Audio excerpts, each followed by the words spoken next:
So, yung guys, magandang gabi sa ating lahat. So, ngayon, ipapakita ko sa inyo at meron tayong gagawin na pagkain para sa ating mga crayfish. So, ito nga po pala ang dextrose powder. Ito ang kalabasa. Ito ang 3 pirasong itlog. At saka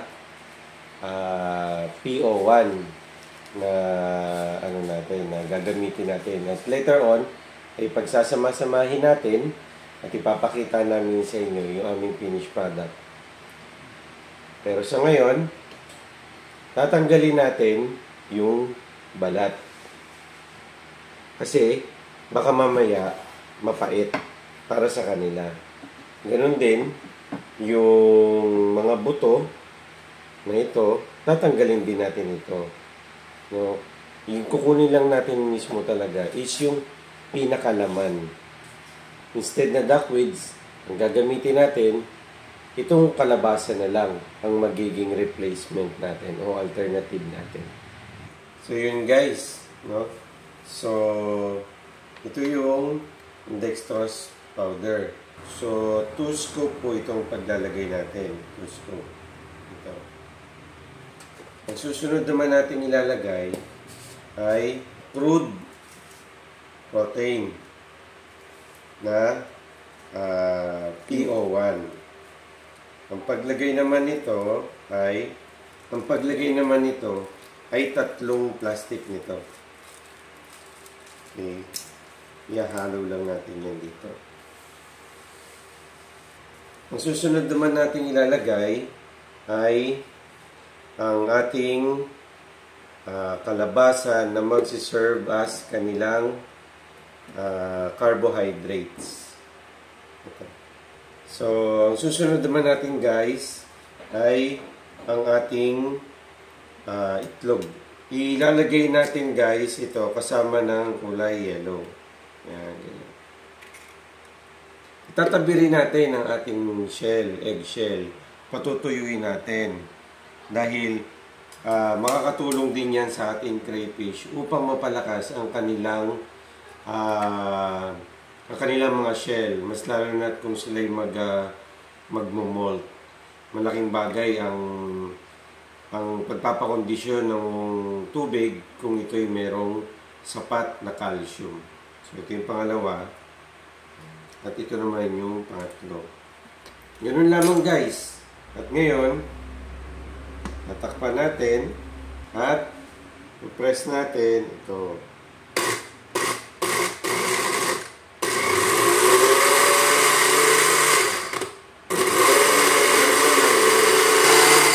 Hi guys! So, ito na po yung ating finished product. So, hindi na po namin naipakita sa video yung pag-steam natin ito ng 10 to 15 minutes. So ngayon, ang gagawin natin ito is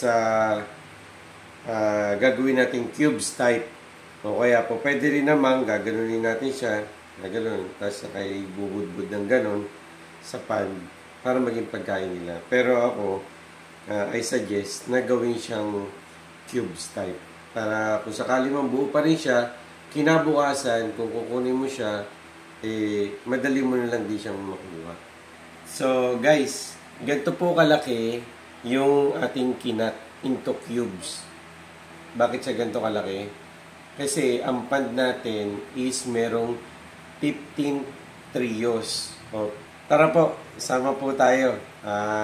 Papakainin po natin. Papakita ko sa inyo kung paano natin gagawin yung pagpapakain using this. Kung mapapansin nyo, ito yung ating tripod natin. So, may mga crayfish na po dito. So, dala natin yung ating niluto na para pagkain ng ating mga crayfish. So, para sa mga hindi pa nakakaalam, ang crayfish is nocturnal po sila. So, ibig sabihin, mas active po sila pagdating sa gabi. Tapos, ito pong ating ipapakain sa kanila, meron na rin pong calcium para sa kanila dito. Nang sa ganon, yung kanilang shell gumanda. Kung sila man ay magmo-molt, hindi sila mahihirapan kasi meron silang magandang calcium condition po, no? So, yan po, samahan niyo po ako sa pagpapakain. So, may dala akong head flashlight para nang sa ganun ay makita din natin sila. Baka may nagmo-molt na rin, no?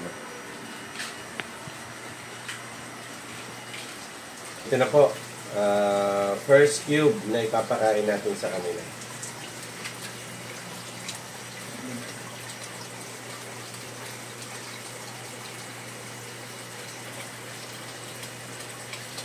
Ito po, katulad po nito, may nagmo-molt po dito.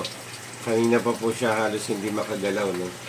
So, isa ang molting sa major causes of death ng ating mga crayfish. Ang failed molting. Maliban pa doon sa bullying na hindi talaga din natin kayang maiwasan yan. Ito yung isa sa mga successful molting natin, ito. So, kung mapapansin nyo, wala na siyang laman sa loob. So, ibig sabihin, habang lumalaki ang ating mga crayfish, kailangan nilang umalis sa kanilang mga shell. So, wala na yung laman nila. Pero ito, hindi natin ito aalisin.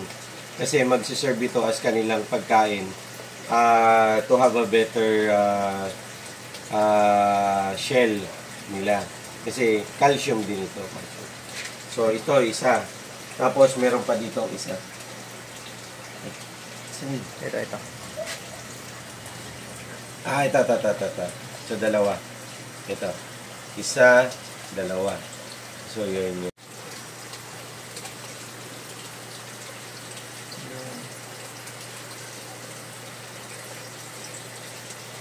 Ito po. Gagawa niya. Sino? Nagagawa din. Sino? Nagagawa din. Nagagawa sa pagkain. Tapos kumain na.